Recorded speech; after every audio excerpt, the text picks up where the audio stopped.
First, they waited for a government decision on what would happen to them as a people.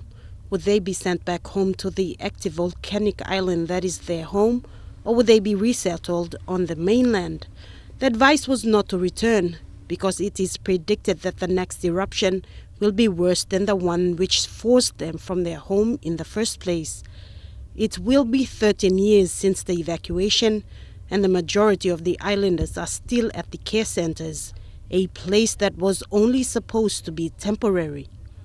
During the long wait, the tarpaulin tents that were given for temporary shelter were replaced by thatch roof houses from materials they gathered from nearby communities. Immediately following the evacuation, with international attention and support, they were given food supplies, but that slowly ran out. Basically, they were left to fend for themselves, and as an industrious people, they made gardens on whatever arable land they could find in the old coconut plantations that has now unfortunately become their home. A lot of our students were eligible for further studies are unable to continue simply because there is no school fees, and it's a real worry for our people. Another problem is food and shelter.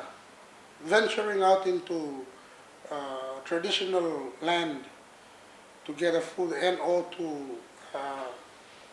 to collect shelter.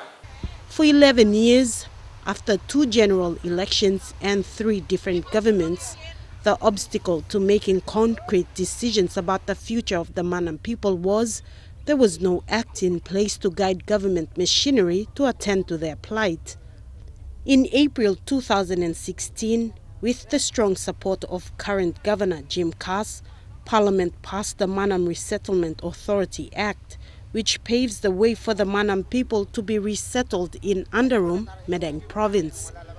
To implement the process to resettle the islanders, an MRA board needs to be appointed. Following the enactment of the act, Governor Jim Cass was optimistic that the board appointment would follow soon after. Then the next stage is the appointment of the board, and the board to appoint its administrative unit. And that, I assure the people of Madang, that it will be done within the next 2 or 3 months. But after nearly a year, those appointments are still pending.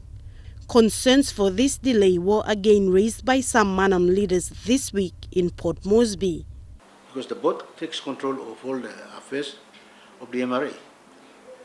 And the board should have its own management team in place, according to the Act.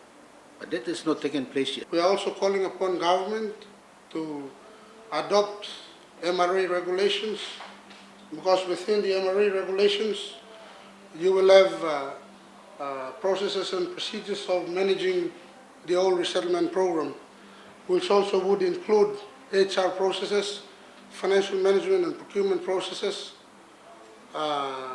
board meetings and the lot. In this year's national budget appropriation, the MRA was given a 10 million kina allocation. Without a board, this brings up issues of reporting and accountability that need to be resolved. Where will this money be parked? Who will be accountable for it? And with elections this year, there are fears that these issues might again be used for political gain. But as these issues are prolonged and delay plagues the progress of real resettlement, the Manam people continue to suffer and continue to wait. Serah Aupong, National EMTV News.